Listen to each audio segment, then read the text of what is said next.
Innal hamdalillah nahmaduhu wa nasta'inuhu wa nastaghfiruh wa na'udzu billahi min shururi anfusina wa min sayyiati a'malina. May yahdihillahu fala mudhillalah wa may yudlil fala hadiyalah. Asyhadu an la ilaha illallah wahdahu la syarikalah wa asyhadu anna Muhammadan abduhu wa rasuluh. Ya ayyuhalladzina amanu taqullaha haqqa tuqatih wa la tamutunna illa wa antum muslimun. Ya ayyuhan nasu taqu rabbakumul ladzi khalaqakum min nafsin wahidah wa khalaqa minha zawjaha wa batha minhuma rijalan katsiran wa nisaa'a wattaqullaha alladzi tasaaluna bihi wal arham innallaha kana 'alaikum raqiba. Ya ayyuhalladzina amanu taqullaha wa qulu qawlan sadida yuslih lakum a'malakum wa yaghfir lakum dzunubakum wa may yuti'illaha wa rasulahu faqad faza fawzan 'azima. Amma ba'du fa inna asdaqal hadithi kitabullah wa khairal hadi hadi Muhammadin sallallahu alaihi wasallam wa syarrul umuri muhdatsatuha wa kullu muhdatsatin bid'ah wa kullu bid'atin dhalalah wa kullu dhalalatin finnar. Ayyuhal ikhwah tullabul ilm, pada kesempatan ini Allah Azza wa Jalla memberikan taufik kepada kita untuk membaca risalah muhadarat li Syekh Abdul Razak Al-Badr hafizahullah ta'aliqat ala nasihatin li talabatil ilmi li Ibni Bazin rahimahullah. Beliau Syekh Abdul Razak mengomentari nasihat yang disampaikan oleh beliau Ibnu Baz rahimahullah, nasihat untuk para penuntut ilmu. Nasihat untuk para penuntut ilmu. Semua umat manusia butuh nasihat, terkhusus penuntut ilmu butuh nasihat. Apalagi penuntut ilmu banyak setannya, sehingga para penuntut ilmu ini sangat butuh kepada nasihat, apalagi dari seorang alim rabbani seperti Ibnu Baz rahimahullah. Maka kata beliau, alhamdulillahi rabbil alamin wa ashhadu an la ilaha illallahu wahdahu la syarikalah wa ashhadu anna Muhammadan abduhu wa rasuluh sallallahu alaihi wa ala alihi wa ashabihi ajma'in. Allahumma allimna ma yanfa'una. Ya Allah, beri ilmu kepada kami yang bermanfaat kepada kami. Karena ada ilmu yang tidak memanfaatkan pemiliknya, bahkan memudaratkan, menjadi azab baginya. Kemudian wanfa'na bima 'allamtana. Setelah itu beri manfaat juga untuk kami apa yang Engkau ajarkan kepada kami. Kadang-kadang orang itu sudah memiliki ilmu yang bermanfaat, tapi ilmu yang dia miliki bermanfaat, tapi pada hakikatnya dia tidak bermanfaat karena orangnya yang tidak memanfaatkan ilmu, karena orangnya Allah Azza wa Jalla tidak memberi berkah pada ilmu yang dia miliki. Sebagaimana umat Islam memiliki Quran, tapi Quran tidak menjadikan umat Islam menjadi ahli Quran. Jadi hakikatnya seperti itu. Makanya perlu kita berdoa kepada Allah, memohon dan mencari ilmu yang bermanfaat, kemudian mohon kepada Allah ilmu yang bermanfaat itu. Allah memberi manfaat kita dengan ilmu itu, kemudian wazidna ilman wa aslih lana sa'nana kullahu, kemudian tambahkan ilmu kepada kami. Tambahan ilmu adalah nikmat di atas nikmat, kebaikan di atas kebaikan. Kita memohon ilmu bermanfaat, kemudian manfaat ilmu itu ada pada kita, pada amal, pada dakwah, pada umat. Kemudian kita mohon tambahan ilmu kepada Allah. Dan ya Allah, perbaiki kami, urusan kami seluruhnya Engkau perbaiki ya Allah. Wala takilna ila anfusina tarfata ainin. Dan jangan kamu serahkan, kamu biarkan kita ini pada diri kami. Pada diri kita ini jangan Engkau serahkan kami kepada diri kami sekejap mata pun. Kita ini tidak bisa lepas dari Allah Azza wa Jalla. Jangan Engkau lepaskan kami dari keterikatan denganmu. Jangan kamu serahkan kami kepada diri kami, karena kita tidak mungkin hamba tidak mungkin mampu untuk mencari, untuk memiliki kemaslahatan dirinya apabila Allah Azza wa Jalla membiarkannya, apabila Allah Azza wa Jalla lepas darinya. Allahumma ati nufusana taqwaha. Ya Allah, berikan kepada jiwa-jiwa kami ketakwaannya, takutnya kepada Allah. Wa zakkiha, dan sucikan dia. Anta khairu man zakkaha, anta waliyuha wa maulaha. Engkau ya Allah sebaik-baik yang mensucikan hati kami. Anta yang mengurusinya, melindunginya, yang memberikan kebaikan kepadanya dan yang menjaganya dari kejelekan-kejelekan adalah Allah satu-satunya. Amma ba'du, adapun sesudah itu, Ma'asyiral kirami, hai segenap para penuntut ilmu yang mulia, baina aidina soyhatun azimatun wa mau'izatun balighatun lil imami Abdul Aziz ibn Bazin rahimahullahu ta'ala. Di depan kita ini, sekarang ini yang kita baca adalah suara besar, ajakan besar, nasihat yang mendalam dari seorang imam Abdul Aziz ibnu Baz. Seluruh gelar dunia, macam-macam gelar dunia sekarang, gelar dunia, gelar akhirat, gelar yang paling tinggi adalah gelar imam. Imam Abdul Aziz ibnu Baz menasihatkan kepada kita rahimahullah ta'ala, katabaha wa amlaha litullabil ilmi. Beliau menulisnya, disampaikan, didiktekan, disampaikan kepada para penuntut ilmu untuk nasihat, sebagai nasihat buat mereka, nasihat alimin murabbin musfiqin rahmatullahi alaihi. Ini sebagai nasihat dari seorang alim, nasihat dari seorang alim murabbi yang mendidik umat, kemudian yang santun, yang kasihan, yang sangat penyayang penyantun kepada umat manusia. Semoga Allah merahmatinya, semoga rahmat Allah kepadanya. Kalau nasihat itu datang dari seorang alim murabbin musfik, maka luar biasa makna nasihat itu. Berbeda kalau nasihat itu datang kepada seorang ya sekedar hanya menyampaikan nasihat, hanya sekedar berbicara. Tapi kalau seorang alim, seorang murabbi, kemudian seorang musfik yang kasihan, yang santun, yang mengharapkan kebaikan kepada orang lain, tentunya makna nasihatnya berbeda. Wa qad katabaha au amlaha waqta'an kana naiban li raisil jami'atil islamiyyati bil madinati nabawiyyati. Sungguh nasihat ini beliau menulisnya dulu pada waktu beliau menjadi wakil, menjadi naib wakil, yaitu rektor Jami'ah Islamiyah Madinah An-Nabawiyah. Beliau ketika itu menjadi alim, menjadi guru, menjadi dosen, menjadi wakil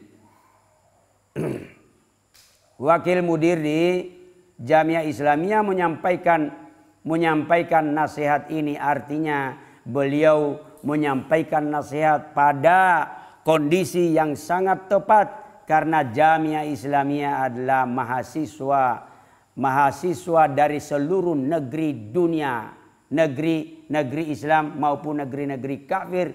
Ada mahasiswa Muslim yang belajar di sana dari penjuru dunia. Sehingga luar biasa kalau nasihat ini disampaikan pada kesempatan yang seperti itu, yang akan dibawa, yang akan didengarkan, disampaikan, dilanjutkan oleh para penuntut ilmu yang mendengarnya ke negeri mereka, ke berbagai penjuru dunia. Wajadirun bikulli tolibin, dan layak sekali bagi tolib ilm an yata'ammala fi hadhihi nasihati ta'ammulal mustafidil muntafi'il mu'tabir. Dan sangat pantas sekali, sangat layak sekali bagi tolib ilm, penuntut ilmu. Sebaik-baik gelar dunia adalah alim rabbani, imam atau tolib ilm. Tidak usah kita ambisi, tidak usah kita tomak dengan macam-macam gelar di dunia ini. Jadilah kamu tolib ilm. Luar biasa nama, istilah atau gelar ini. Sangat layak bagi setiap tolib ilm, penuntut ilmu, untuk menghayati, memahami nasihat ini sebaik-baiknya. Dia mengambil faedah, memahami untuk mengambil faedah, mengambil manfaat, mengambil ibrah pelajaran dari nasihat ini. Karena kadang-kadang nasihat kita dengarkan baik, kita terima bagus, masya Allah mendalam, tapi kita tidak mengambil faedah, kita tidak mengambil manfaat pelajaran dari itu. Jadi kita harus mengambil faedah, mengambil manfaat, mengambil pelajaran dari nasihat seorang imam macam Ibnu Baz rahimahullah. Qala rahimahullahu alaihi. Qala rahmatullahi alaihi, semoga Allah merahmatinya, beliau berkata, alhamdulillahi wassalatu wassalamu ala rasulillah nabiyyina Muhammadin wa alihi wa sahbihi, amma ba'du. Fala raiba anna talabal ilmi min afdalil qurabati wa min asbabil fauzi bil jannati wal karamati liman amila bihi. Tidak diragukan lagi, sesungguhnya menuntut ilmu sebaik-baik pendekatan diri kepada Allah, sebaik-baik ibadah kepada Allah. Kita beribadah kepada Allah dengan tauhid, dengan sholat, dengan macam-macam ibadah, semuanya membutuhkan ilmu. Karena orang bodoh tidak bisa ibadah kepada Allah. Orang bodoh, orang tidak punya ilmu, tidak bisa bertauhid, tidak bisa sholat, tidak bisa lain-lainnya. Maka menuntut ilmu sebaik-baik amal soleh kepada Allah, dan termasuk sebab kemenangan masuk surga, mendapatkan surga, wal karamati liman amila bi, dan kemuliaan bagi yang mengamalkan ilmu. Al-Quran, hadis, dan perkataan para sahabat, perkataan salafus saleh, perkataan para ulama sama, semuanya menyuarakan satu suara, yaitu suara ilmu, suara supaya kita ibadah kepada Allah, supaya kita sampai kepada Allah dengan sebaik-baiknya ibadah. Tidak seperti bahasanya ahli dunia, tidak seperti omongannya orang-orang yang tidak punya bagian dalam ilmu, kesana kemari hanya untuk urusan dunia. Adapun ilmu Allah Azza wa Jalla yang diwarisi oleh para ulama dari Al-Quran, dari hadis, dari apa yang dikatakan oleh para ulama, semuanya sama, adalah ajakan bagaimana kita ini mengetahui Allah, bagaimana kita ini mengetahui agamanya, bagaimana kita ini mengetahui jalan kepada Allah Azza wa Jalla, sehingga kita beragama dengan sebaik-baiknya. Maka beliau menjelaskan jalan itu, bahwa wa min ahammil muhimmati al-ikhlasu fi talabihi, dan yang paling penting dalam menuntut ilmu adalah ikhlas dalam mencari ilmu. Ikhlas di dalam mencari ilmu. Ikhlas, pembahasan ikhlas dalam Quran penuh dengan ikhlas, dalam hadis-hadis Rasulullah penuh dengan ikhlas, perkataan-perkataan para salafus saleh, para ulama, semuanya penuh dengan ikhlas. Seluruh amal, seluruh ibadah, apalagi thalabul ilmi, yang paling penting adalah kita ikhlas di dalam menuntut ilmu. Ini penting kita garis bawahi, kita garis atasi, kita garisi semuanya. Ikhlas di dalam thalabul ilmi, supaya kita tidak lupa dan selalu kita ingat-ingat, karena betapa banyak para penuntut ilmu sesat dalam perkara yang paling pokok ini, yaitu ikhlas di dalam thalabul ilmi, yaitu mencari ilmu karena Allah, yaitu mencari ilmu bukan yang lain-lain. Sementara kita pada hari ini banyaknya niat, banyaknya tujuan kita dalam menuntut ilmu. Maka penting ikhlas di dalam mencari ilmu. Wadzalika, dan na'udzubillah, musibah zaman, fitnah zaman pada zaman sekarang, hatta kadang-kadang kata ikhlas, kita para santri, para dai, kadang-kadang kita sudah tidak tahu apa itu ikhlas. Kadang-kadang kita sudah tidak paham, kadang-kadang sudah samar bagi kita ikhlas itu apa. Sehingga kadang-kadang orang tidak suka, tidak terima kalau kita bicara masalah ikhlas. Karena ketidakpahaman kita terhadap ikhlas itu. Atau yang kedua, karena sudah menjadi kebiasaan kita bahwa di dalam setiap amal kita tidak mau ikhlas. Kita tidak ikhlas dan tidak mau ikhlas.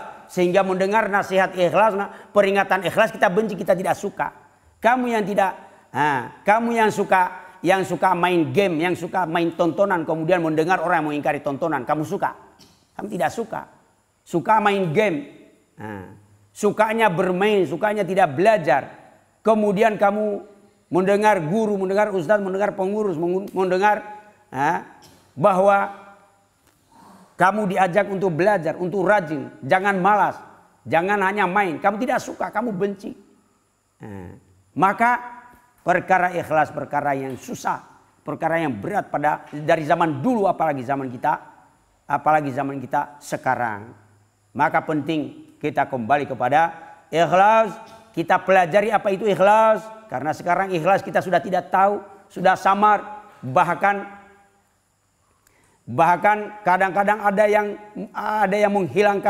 yang mau menghilangkan kata ikhlas atau yang menghapus makna ikhlas. Nah, ini semuanya adalah tantangan. Ikhlas dalam thalabul ilm, dalam menuntut ilmu. Ikhlas itu murni, ikhlas itu bersih. Bersih itu untuk Allah saja, tidak ada yang lain-lainnya. Sedikit pun tidak ada, apalagi banyak. Sedikit pun tidak ada campurannya. Karena ikhlas murni hanya untuk Allah, tidak ada campurannya. Wadzalika, bagaimana caranya itu?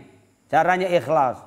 Mencapai ikhlas yang murni, yang bersih kepada Allah dalam thalabul ilm. Yaitu caranya wadzalika bi an yakuna thalabuhu lillahi la li gharadin akhara. Yaitu mencari ilmu dia, tujuannya mencari ilmu adalah mencarinya untuk Allah dan bukan untuk yang lainnya.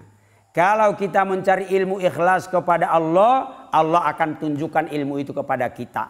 Nah, orang-orang akan bingung, akan menyimpang, akan sesat, akan bimbang dalam ilmu. Kita kokoh di dalam ilmu karena kita ikhlas dibimbing oleh Allah Azza wa Jalla. Tapi kapan kita tidak ikhlas dalam thalabul ilmi, seperti santri-santri kita sekarang, penuntut kita dan keadaan kita zaman kita sekarang, para penuntut ilmu, Allah musta'an, akhirnya buahnya adalah buah yang sangat nyata bahwa kita sangat jauh dari keikhlasan dalam thalabul ilmi.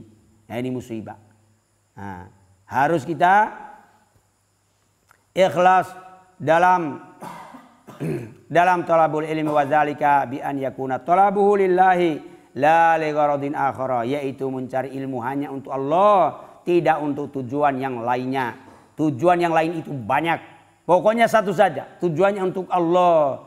Yang tujuan-tujuan dunia tidak boleh. Kapan tujuannya untuk dunia tidak ikhlas, maka nampak nanti dalam langkah dia menuntut ilmu bahwa karena niat hati itu digambarkan oleh perkataan dan perbuatan. Akan nampak orang itu ikhlas, tidak ikhlas dalam thalabul ilmi. Ketika dia belajar ilmu, ketika dia mendapatkan ilmu, ketika dia mengamalkan ilmu, menyampaikan, mendakwakan ilmu, semuanya akan nampak bahwa dia mencari ilmunya ini untuk Allah atau untuk yang selain Allah. Hati-hati.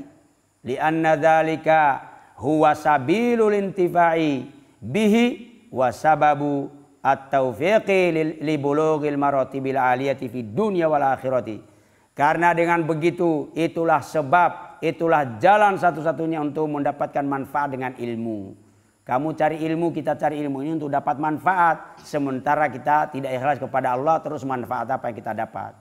Kalau kita ikhlas hanya untuk Allah, tidak untuk yang lain, maka kita dapat manfaat dengan ilmu dan menjadi sebab kita diberi taufik oleh Allah.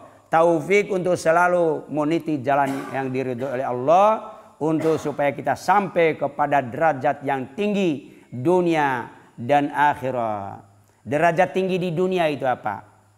Derajat tinggi di dunia adalah diterima oleh Allah, diterima oleh penduduk dunia. Itu derajat tinggi di dunia, yaitu derajat imam. Bukan derajat dai, bukan derajat khatib, bukan derajat ahli ceramah, pintar ini, pintar itu, bukan itu derajat dunia. Derajat dunia adalah derajat imam. Dan derajat seperti ini tidak gampang, tidak seperti derajatnya sekolah, derajatnya perguruan tinggi, bukan. Sekarang kamu cari gelar-gelar dunia, yaitu doktor misalnya atau profesor, banyak sekali, atau gelar ustaz misalnya. Sampai Habib saja teman kita ini kita panggil Ustadz Habib kadang-kadang. Kan begitu. Tapi coba kalau gelar imam. Gelar imam, wa ja'alna minhum a'immatan yahduna bi amrina lamma sabaru wa kanu bi ayatina yuqinun. Gelar imam. Kita sekarang hidup di dunia, berapa gelar khatib, gelar doktor, gelar profesor, gelar bahkan dai, bahkan gelar alim. Banyak sekali orang yang kita. Tapi kalau yang namanya gelar imam, tanyakan dunia seluruhnya. Dari ujung dunia sampai awal dunia, kita tidak akan dapati gelar imam pada zaman kita hidup sekarang ini.